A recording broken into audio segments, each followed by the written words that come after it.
너희가 사람의 잘못을 용서하면 너희 하늘 아버지께서도 너희 잘못을 용서하시려니와 너희가 사람의 잘못을 용서하지 아니하면 너희 아버지께서도 너희 잘못을 용서하지 아니하시리라. 아멘. 우리 또 아침에 같이 함께 가슴에 손 얹고 같이 고백하며 나아가길 원합니다.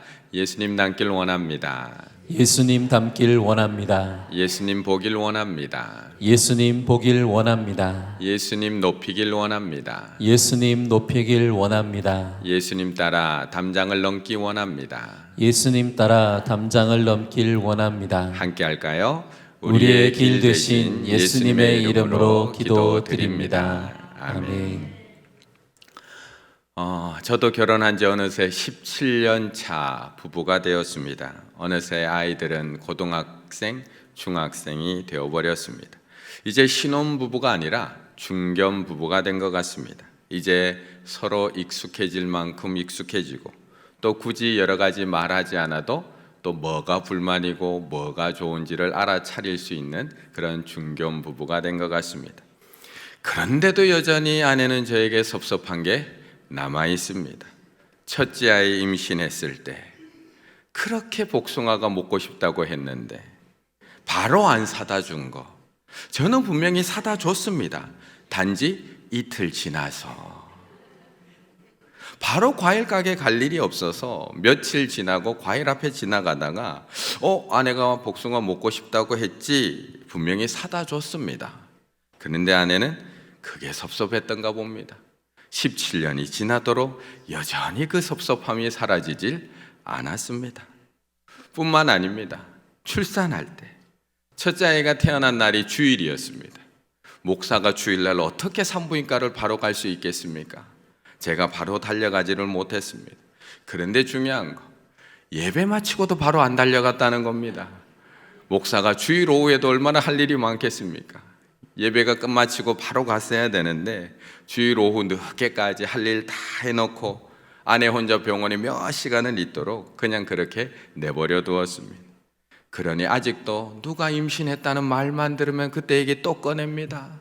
TV에서 임신했던 장면 나오기만 해도 그때 얘기 또 이야기 꺼냅니다. 얼마나 그때 얘기가 안 잊혀지는지 모르겠습니다. 용서가 안 됩니다. 여자들은 도대체 얼마나 지나야 용서가 되는 걸까요? 도대체 얼마나 지나야? 처음 들을 때는 그래도 참을만 합니다. 내가 잘못했으니까, 내가 할 말이 없으니까. 그런데 남자도 자꾸 들으면 남자들 어쩌죠? 짜증 납니다.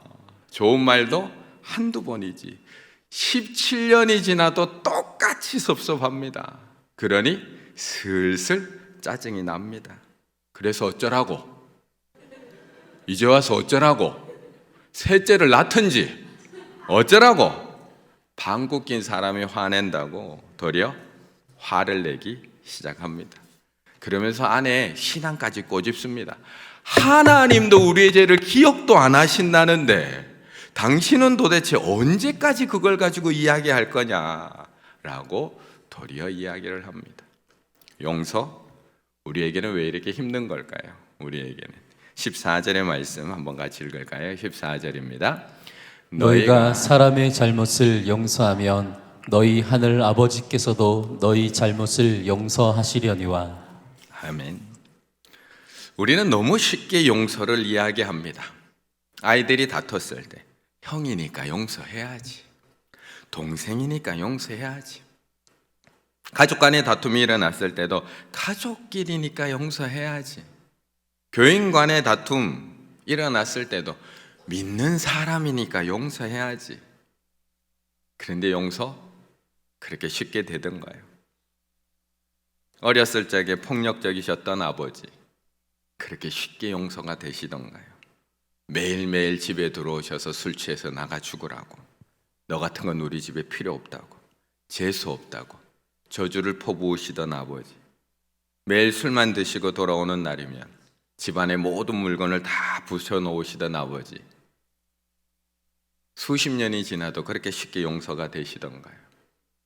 남편, 나를 속인 남편, 나 몰래 딴짓하던 남편, 들켰는데도 도리어 당당하게 큰 소리 치던 남편, 그렇게 쉽게 용서가 되시던가요? 친구, 어렸을 때 함께 자랐던, 그렇게 철떡같이 믿었던 친구의 배신, 내가 금방 줄게, 급해서 그래, 금방 줄게. 돈과 함께 사라져버린 그런 친구, 그 일로 인해서 우리 집은 폭삭 망해버리고 우리 아이들은 평생 학교도 제대로 못 다녔는데 그렇게 쉽게 용서가 되시던가요? 예수님은 십자가 위에서 저들의 죄를 용서해달라고, 저들이 알지 못해서 하는 일이라고 무지한 우리를 위해서 용서의 기도를 하셨지만 우리에게 용서 정말 쉬운 일이던가요? 그런데 우리는 너무 쉽게 용서하라고 이야기합니다. 네가 용서해야지. 네가 용서해. 용서, 다른 사람의 문제일 때는 너무 쉽습니다. 하지만 나의 문제일 때는 너무나 힘들고 어려운 일입니다. 다른 사람이 힘들어할 때는 너무 쉽게 해줄 수 있는 말이지만 나의 문제가 되면 나도 하루 종일 생각합니다. 용서해야지, 용서해야지, 용서해야지. 그런데도 안 되는 게 용서라는 겁니다. 그래서 오늘 본문에서 예수님도 처음 말씀하고 있는 게 아닙니다. 다시 말씀하고 있는 것이 용서입니다. 예수님께서는 이미 기도를 가르쳐 주시면서 우리에게 용서를 말씀하셨습니다. 12절에 보시게 되면 주기도를 가르치시면서, 주님께서 기도를 가르치시면서 우리가 우리에게 죄 지은 자를 용서하여 준 것 같이 우리 죄를 사하여 주시옵고 라고 주님이 가르쳐 주신 기도에서 이미 한번 말씀하셨습니다. 그런데 이 기도를 가르쳐 주시자마자, 이 기도가 끝나자마자 다시 재차 용서에 대해서 또 말씀해 주고 있는 겁니다. 14절, 너희가 사람의 잘못을 용서하면 너희 하늘 아버지께서 너희 잘못을 용서하시려니와. 용서, 우리에게 얼마나 힘든 문제이면 예수님도 또 가르쳐 주고 계시는 걸까요? 우리에게 얼마나 힘들고 고통스럽고 순종하기 어려운 문제이기에 각주까지 달아가면서 주기도가 끝나자마자 첫 번째로 다시 재차 설명해 주시는 게 이 용서의 문제라는 겁니다. 요셉, 분명히 형들 용서했습니다. 하지만 바로 용서되지 않았습니다. 분명 형들인 줄 알게 되었지만 그들이 얼마나 변화되었는지 확인한 후에야 용서할 수 있었습니다. 하나님이 나를 애굽에 왜 먼저 보낸지 이유를 알고 난 이후에야 용서할 수 있었습니다. 다윗, 그도 자신과 부하들에게 먹을 것을 나눠주지 않은 나발, 바로 용서하지 못했습니다. 그래서 400명의 부하들에게 옆구리에 칼을 채우고 죽이려고 쫓아갈 수밖에 없었습니다. 나발의 지혜로운 아내 아비가일이 다윗의 발걸음을 막지 않았다면 다윗은 분명히 나발 죽였을 겁니다. 이처럼 용서, 우리의 말처럼 쉽지 않습니다. 막상 내가 큰 아픔을 당해보면 우리의 생각처럼 그렇게 쉽게 되지 않는다는 것입니다. 그런데 이런 우리를 이미 다 용서해 놓고 부르시는 분이 있습니다. 이런 우리를 이미 다 용서해 놓고 부르시는 분. 15절의 말씀 같이 읽습니다. 15절입니다. 너희가 사람의 잘못을 용서하지 아니하면 너희 아버지께서도 너희 잘못을 용서하지 아니하시리라. 아멘. 그런데 오늘 14절과 15절을 가만히 읽어보면 마치 죄사함에도 조건이 있는 것처럼 느껴집니다. 아니, 12절 주기도를 가르쳐 주실 때부터 내가 죄사함과 용서를 받기 위해서는 마치 내가 먼저 다른 사람의 죄를 용서해야 되는 것처럼 들려집니다. 마치 조건절처럼 느껴집니다. 다시 한번 이거를 유의해서 다시 한번 읽어볼까요? 12절 이렇게 씁니다. 우리가 우리에게 죄 지은 자를 사하여 준 것 같이 우리 죄를 사하여 주시옵고. 내가 사하여 준 것처럼 저의 죄를 사해 주세요. 다시 가르쳐 줄 때도 마찬가지입니다. 너희가 사람의 잘못을 용서하면, 조건절, 우리가 용서하면 너희 하늘 아버지께서도 너희 잘못을 용서하시려뇨. 너희가 사람의 잘못을 용서하지 아니하면 너희 아버지께서도 너희 잘못을 용서하지 아니하시리라. 그럼 하나님의 용서에 조건이 있는 건가요? 하나님의 죄 사함에 조건이 있는 건가요? 제가 누군가의 죄를 용서해야지만 저도 용서받을 수 있고, 제가 누군가의 죄를 용서하지 않으면 저는 용서받지 못하는 건가요? 그럼 죄 용서의 권한이 하나님이 아닌 저에게 있는 건가요? 본문을 잘못 읽으면 그렇게 읽을 수 있다는 겁니다. 하지만 오늘 예수님께서 이 기도를 가르쳐주고 있는 사람이 누구인지를 우리는 먼저 확인해야 됩니다. 주님께 기도를 가르쳐달라고 요청을 하고 주님께 이 기도를 산상수훈을 통해서 가르쳐주고 있는 대상이 누구이냐? 그것은 바로 제자들이라는 겁니다. 제자들. 예수님께 택함받은 제자들, 예수님께 부름받은 제자들, 예수님의 백성이 되었고 하나님의 자녀가 되었으며 예수님의 제자가 되어서 예수님과 함께 믿음의 길을 걸어가고 있는 제자들. 그렇다면 이 제자들은 이미 용서받은 자일까요? 아니면 아직도 용서받지 못한 사람들일까요? 그렇다면 우리는 오늘 이 자리에 부름받은 우리는 이미 용서함을 받고 이 자리에 부른 걸까요? 아니면 아직도 용서함을 받지 못하고 이곳에 부름받아 와 있는 걸까요? 요한복음 5장 24절에 이렇게 말씀합니다. 내가 진실로 진실로 너희에게 이르노니 내 말을 듣고 또 나 보내신 이를 믿는 자는 영생을 얻겠고 심판에 이르지 아니하나니 사망에서 생명으로 옮겼느니라. 아멘. 물론 제자들의 모습, 우리들의 모습 아직 완전하지 않습니다. 하지만 하나님은 이미 용서해 놓고 제자들을 부르셨고 우리가 아직 연약할 때에 우리를 위해서 죽으셨으며 우리가 아직 죄인 되었을 때에 우리를 위하여 십자가에서 죽으셨다고 말씀하고 있습니다. 이처럼 예수님은 이미 제자들을 용서해 놓고 부르셨습니다. 예수님은 앞으로 제자들이 범할 실수까지도 다 용서해 놓고 부르셨습니다. 그리고 예수님은 오늘도 우리의 죄를 용서하고 계십니다. 하나님의 용서는 과거, 현재, 미래 완전한 용서입니다. 그래서 그 하나님의 사랑과 용서를 먼저 체험한 제자들에게 말씀하고 계시는 것입니다. 매일매일 용서의 감격을 누리며 살아가고 있는 제자들에게 말씀하는 겁니다. 너희가 사람의 잘못을 용서하지 아니하면, 이미 너희들이 용서함을 받은 것처럼 그렇게 용서하지 아니하면 너희 아버지께서도 너희 잘못을 용서하지 아니하리라.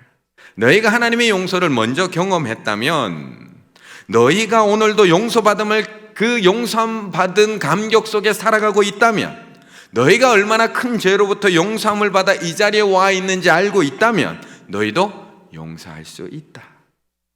너희도 내가 너희의 죄를 이미 용서한 것처럼 다른 사람의 잘못을 용서할 수 있다 말씀하고 있는 겁니다.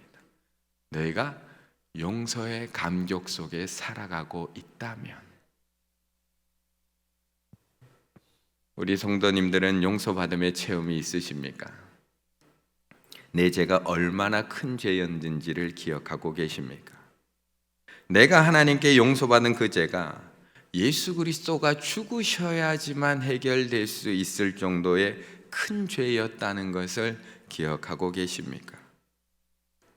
그런데 그 무서운 죄를 하나님이 이미 용서해 주시고 영원토록 용서해 주셨으며 오늘도 용서하고 계심을 믿으십니까?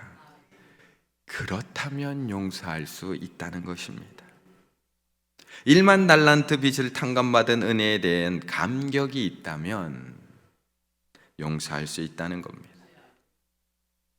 그런데 김남준 목사님이 쓴 깊이 읽는 주기도문이라는 책에 보면 마태복음 6장 12절 우리 죄도 사하여 주시옵고 우리 죄도 사하여 주시옵고에 대한 두 가지 본문에 대해서 이야기합니다. 오늘 본문 마태복음과 누가복음 동일한 본문에 대해서 두 가지가 사용한 단어가 조금 다르다라고 이야기를 합니다.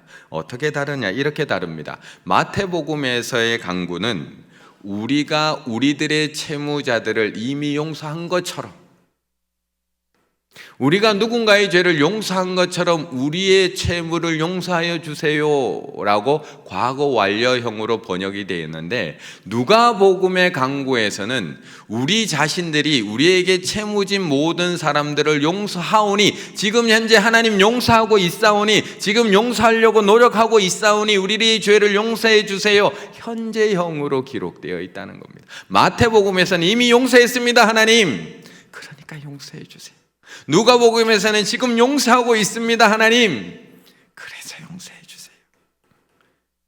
물론 이 차이의 중요한 이유는 유대인에게 편지를 보내고 있느냐, 헬라인들에게 이 복음을 전하고 있느냐의 차이라고 합니다.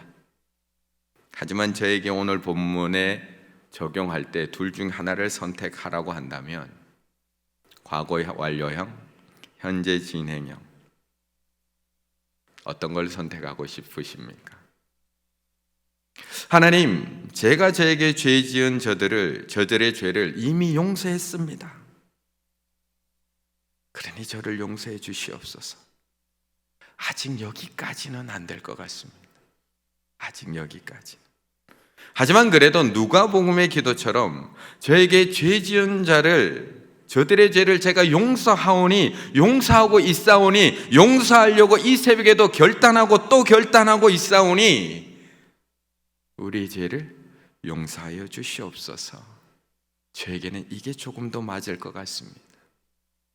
제가 왜 이렇게 이야기할 수 있느냐?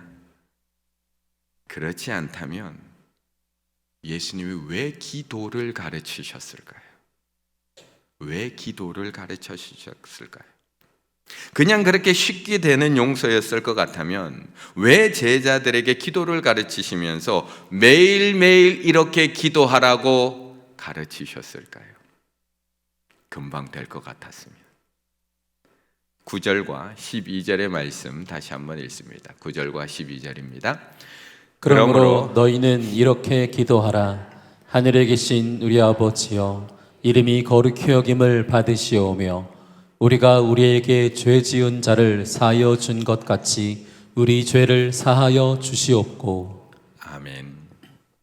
오늘 본문의 핵심은 놀랍게도 용서가 이 정도로 힘들다는 것입니다.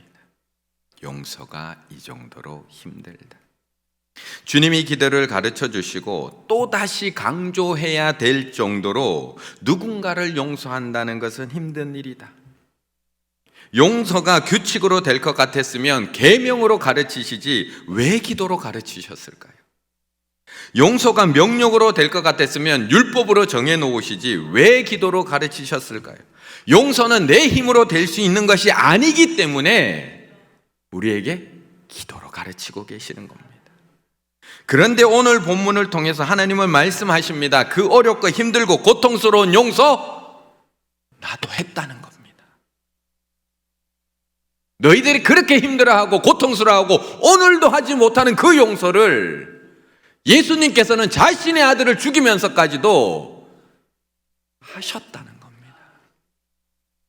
하나님이라서 용서가 쉽다고 생각할지도 모르지만 하나님이라서 더 어렵습니다. 형편없는 우리 말고는 대안이 없는 분이라면 저 자식 내가 죽이지 못하니까 어떻게든 용서하고 살아야지, 그게 우리의 용서입니다. 하나님이 그런 대안이 없으셨던 분이라면 어쩔 수 없이 우리를 용서해야 되지만 하나님은 얼마든지 다시 만들 수 있는 분입니다. 얼마든지 다시 창조할 수 있는 분입니다. 그럼에도 우리를 참고 기다리고 용서한다는 것, 그게 더 힘든 일 아닌가요? 그런데 하셨다는 겁니다. 그런데 완전히 용서하셨다는 겁니다. 그리고 우리에게 가르쳐 주시는 겁니다. 너희도 기도해라. 포기하지 말고 기도해라. 포기하지 말고 용서의 능력을 달라고 기도해라.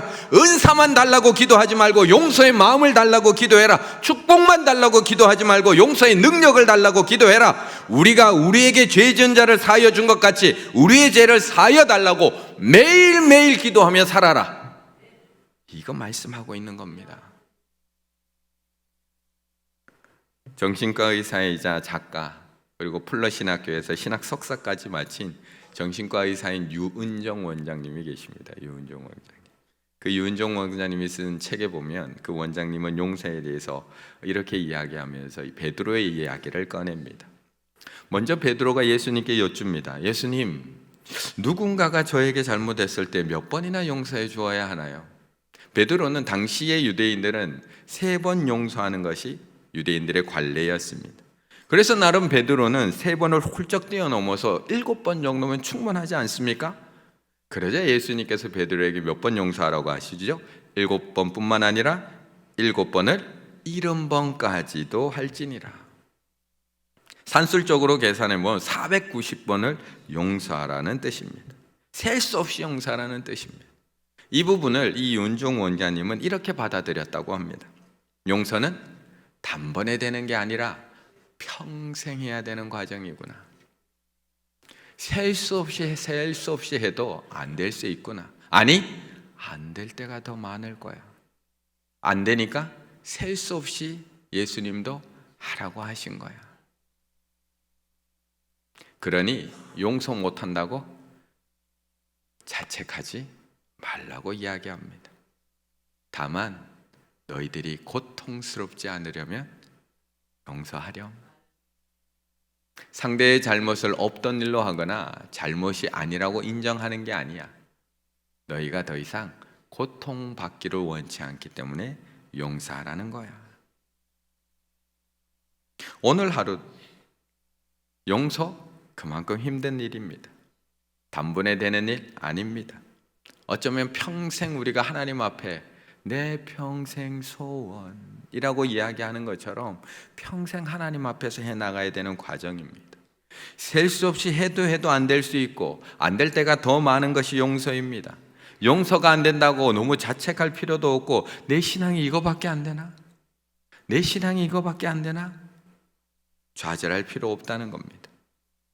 하지만 저는 유은정 원장님은 정신과 의사라서 저는 그렇게 위로했다고 저는 생각을 합니다.